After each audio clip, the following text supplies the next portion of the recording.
यहाँ चाहिँ एउटा घोडा रहेछ है। यो कति किलोको उसले बोकेर बोक्नुपर्ने कि हेर्नु न। यत्रो जमाना गाडी यत्रो छ, यत्रो ऊ छ है।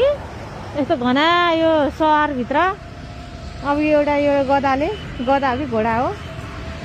अब यत्रो यो भारी तानेर बसिरहनु पर्ने हो नि त। हेर्न दुःख छ, के गर्नु। आँखामा नि हेर्नु न, यो आँखा हेर्न त दिनुपर्छ नि एटलिस्ट। अलिक यस्तो गर्न, कस्तो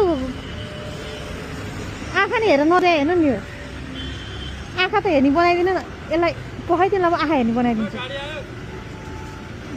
कसको यो आँखा हेर्ने बनाऊ त यहाँ।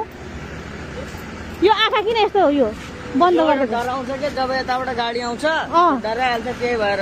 अनि यो यहाँ सुन, यहाँ को हो मालिक? तपाईँ हो? तपाईँको घोडा हो यो? होइन मेरो। तिम्रो घोडा हो यो? यसलाई यत्रो किलोको यो बोकाएर किन राखिरहेको? काम नभएको भने यतिकै छोडिदेऊ न। काम अघि छोडे चाहिँ अहिले काम आएर भर्खर यहाँ सोध्न गइरहेको छु। यत्रो किलोको यो उभिएर बस्छ त 1 घन्टासम्म? कहाँ छोड्छ? यो सुन, यो उसलाई हेर्न देऊ।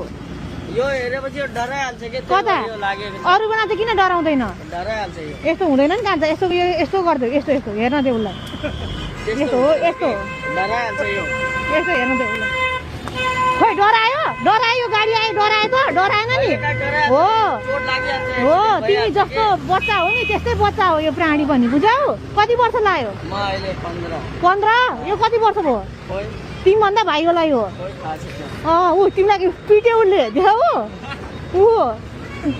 देखाऊ त। यसको आँखा चाहिँ हेर्ने बनाइदियो कान्छा है।